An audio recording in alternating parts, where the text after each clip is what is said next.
मज़लूम तबका अगर देखा जाए तो वो बेचारा किसान है।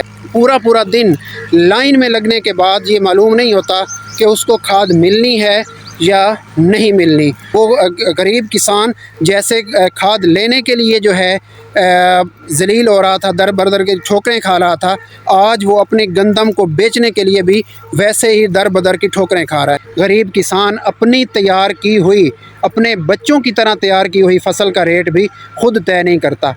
तो ये इस किसान के साथ ये जुल्म कब तक रहेगा? जब वो हीरा किनारे पर लेकर पहुँचे और बाहर खड़े हुए लोग उसे ये कहें हीरा नहीं, ये तो एक ईंट है, तो फिर उसके दिल पर क्या गुजरेगी? आज हमारे इस मुआशरे के किसान के साथ भी ऐसा ही हो रहा है। अस्सलामु अलैकुम वरहमतुल्लाहि वबरकातुहू। व्यूवर्स, कैसे हैं? उम्मीद करता हूँ कि आप तमाम बिल्कुल खैर वाफ़ियत के साथ होंगे। व्यूवर्स, अभी तैयारी कर ली है, ड्यूटी के लिए निकल रहा हूँ। आज गर्मी बहुत ज़्यादा है।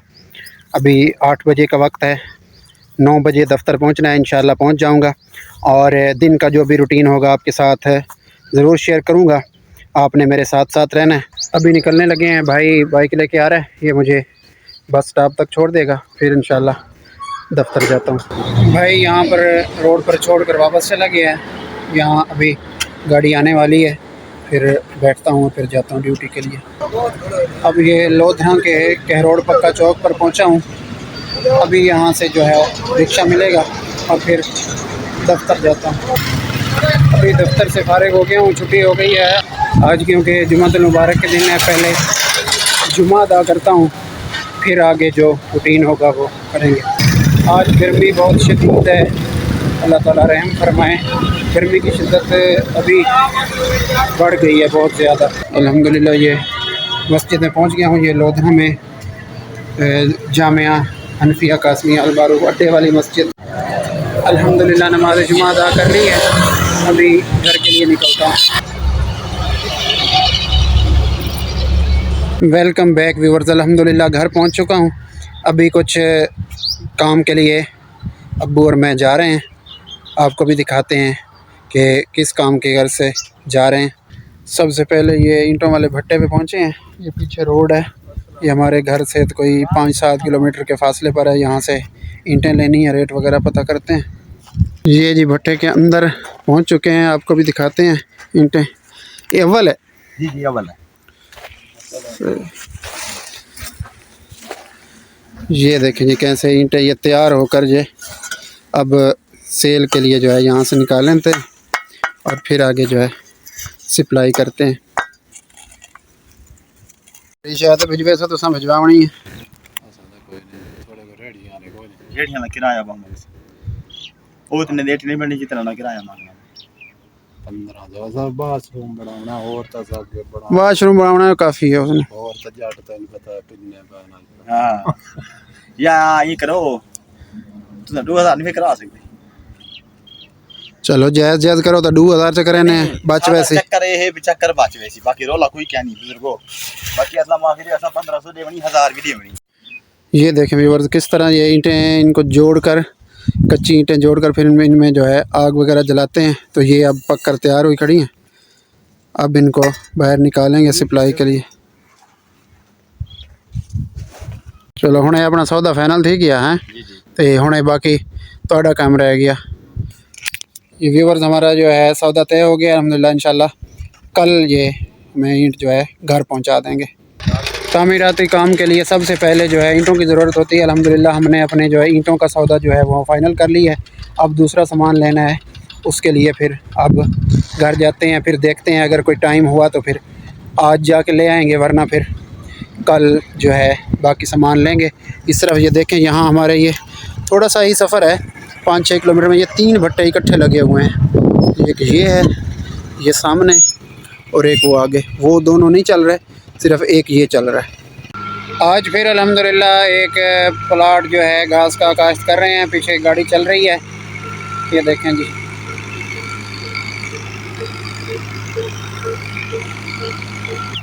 व्यूअर्स, खेती बाड़ी और ये फसलें काश्त करना, इनको जो है परवान चढ़ाना, तैयार करना बहुत मुश्किल काम है। आज मैं एक दर्द दिल आपके साथ बयान करने जा रहा हूँ। यकीन से ये बात कह सकता हूँ कि एक जैसे छोटे से बच्चे को पैदाइश से लेकर उसको जवान करने तक, परवान चढ़ाने तक उस पर जो है मेहनत होती है, उससे शायद कहीं ज़्यादा एक गरीब किसान जो है फ़सल को बोने में, उसको तैयार करने में, हर लम्हा उसकी देखभाल करने में अपनी दिन रात मेहनत भी करता है और उसके ऊपर जो है ख़र्च भी बहुत ज़्यादा करता है। लेकिन हमारे मुल्क का, हमारे माशरे का अलमिया ये है कि आज सबसे ज़्यादा मज़लूम तबका अगर देखा जाए तो वो बेचारा किसान है।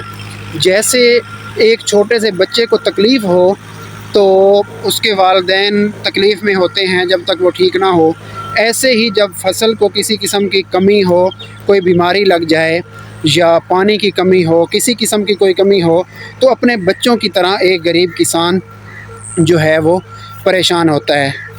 रात को ऐसे ऐसे जो है औकात भी होते हैं, ऐसी ऐसी सर्दियां होती हैं कि जब अपने घर में, अपने जो है बिस्तर पर सुकून नहीं आता, लेकिन हमारे मुआशरे का किसान जो है वो उस वक्त भी बाहर ठंडे रात में और ठंडे पानी में जो है पानी लगा रहा होता है इस फसल को। लेकिन इस मुआशरे का अलमिया ये है, हमारे मुल्क का अलमिया ये है, बहुत दुख के साथ ये कहना पड़ रहा है, हमारे मुल्क का अलमिया ये है कि वही किसान उस फसल के लिए खाद लेने के लिए लाइनों के अंदर जो है पूरा पूरा दिन भूखा प्यासा अपने घर का काम काज छोड़कर लाइनों में लगकर वो खाद जिसका सरकारी रेट कहीं उससे निस्फ से भी कम है, उसको जो है दोहरे रेट पर मिलती है। अगर उसने सरकारी रेट पर खाद लेनी है तो वो लोगों के से ऐसे सिफारिशें करवा रहा होता है जैसे कि उसने मुफ्त लेनी है। वो अपना जो है वक्त ज़ाय करता है, लोगों की मिन्नतें करता है, सिफारिशें लगवाता है और पूरा पूरा दिन लाइन में लगने के बाद ये मालूम नहीं होता कि उसको खाद मिलनी है या नहीं मिलनी। पूरा पूरा दिन वो ज़लील होता है। इस तरह वो अपनी फ़सल को जो है बर वक्त पानी लगाता है, जैसे कैसे ज़लील होकर खाद डालता है, उसको स्प्रे करता है। लेकिन अलमिया ये है कि आपके सामने जैसे अब ये गंदम की फ़सल तैयार हुई है, जिस गरीब किसान ने ज़मीन उसकी चाहे थोड़ी या ज़्यादा अपनी है या उसने जो है ठेके पर ज़मीन ले रखी है, आज उसकी गंदम का देखो क्या हाल है। वो गरीब किसान जैसे खाद लेने के लिए जो है ज़लील हो रहा था, दर बदर के ठोकरें खा रहा था, आज वो अपनी गंदम को बेचने के लिए भी वैसे ही दर बदर की ठोकरें खा रहा है। अगर कोई एक मज़दूर है, मिस्त्री है, कोई भी बढ़ई है, अपना सामान तैयार करता है तो वो उस चीज़ का रेट भी ख़ुद तय करता है। लेकिन एक मज़लूम किसान है जो पूरा का पूरा साल दिन रात मेहनत करके अपनी जान को दाव पे लगाकर सर्दियों की रात में, गर्मियों की रात में वो अपनी फ़सल को परवान चढ़ाने के बाद वो इतना मज़लूम है कि उसकी फ़सल का रेट जो है वो दूसरे लोग तय करते हैं। गरीब किसान अपनी तैयार की हुई, अपने बच्चों की तरह तैयार की हुई फ़सल का रेट भी ख़ुद तय नहीं करता। ये हमारे मुआशरे का अलमिया है। अगर गवर्नमेंट ने रेट खाद का जो रखा है उससे डबल वसूल करके उसको खाद दी जाती है, लेकिन अब जब उसकी गंदम तैयार हुई है तो अगर गवर्नमेंट ने जो रेट रखा है वो रेट लेने के लिए फिर किस गरीब किसान गर्मियों में अपना काम काज छोड़कर भूखा प्यासा वैसे ही लाइनों में लगा हुआ है, तो ये इस किसान के साथ ये जुल्म कब तक रहेगा। अगर कुएं के अंदर एक हीरा गिरा हुआ हो, बाहर से देख कर कोई ये कहे कि कुएं में हीरा गिरा हुआ है, ये जाके निकाल कर लाओ, अगर कोई गरीब, कोई मज़दूर उस कुएं में छलांग लगा दे और वहाँ से वो नीचे, उसने अपनी जान की परवाह नहीं की, गर्मी की परवाह नहीं की, सर्दी की परवाह नहीं की, नीचे सांप हैं, बिच्छू हैं, कोई पता नहीं है, वो नीचे से जब हीरा बाहर लेकर आए, जब किनारे पर पहुँचे, उसका जितना भी वक्त सर्फ हो, जब वो हीरा किनारे पर लेकर पहुँचे और बाहर खड़े हुए लोग उसे ये कहें हीरा नहीं, ये तो एक ईंट है, तो फिर उसके दिल पर क्या गुजरेगी। आज हमारे इस मुआशरे के किसान के साथ भी ऐसा ही हो रहा है कि वो दिन रात अनथक मेहनत करके भूखा प्यासा रहकर अपनी जान को दाव पे लगाकर वो फसल को तैयार करता है। जब वो तैयार हो जाती है तो वही फसल वो कोड़ियों के भाव बेचने पर मजबूर है। आज हमारे इलाके में मैंने कई जगहों पर देखा है कि लोग जो है अपनी दूसरी फसल काश्त करने के लिए उनके पास पैसा मौजूद नहीं है। आज हमारे शहर में जानवरों की मंडी लगी हुई थी और इस मजबूरी की वजह से, क्योंकि गरीब किसान की गंदम सेल नहीं हो रही, लोग अपने जानवर कोड़ियों के भाव बेचकर अपनी दूसरी फसल वो काश्त कर रहे हैं। आखिर ये जुल्म कब तक रहेगा? हमें भी सोचना है, आपने भी सोचना है। इसी के साथ ही आज का ये व्लॉग इसका इख्तिताम करता हूँ। उम्मीद करता हूँ कि आपको मेरा ये व्लॉग अच्छा लगा होगा। अगर अच्छा लगा हो तो लाइक करेंगे, दोस्तों के साथ शेयर करेंगे और अगर चैनल पर नए हैं तो चैनल को ज़रूर सब्सक्राइब कर लेंगे। मिलेंगे कल एक और नए मज़ेदार व्लॉग में। तब तक के लिए अल्लाह हाफ़िज़।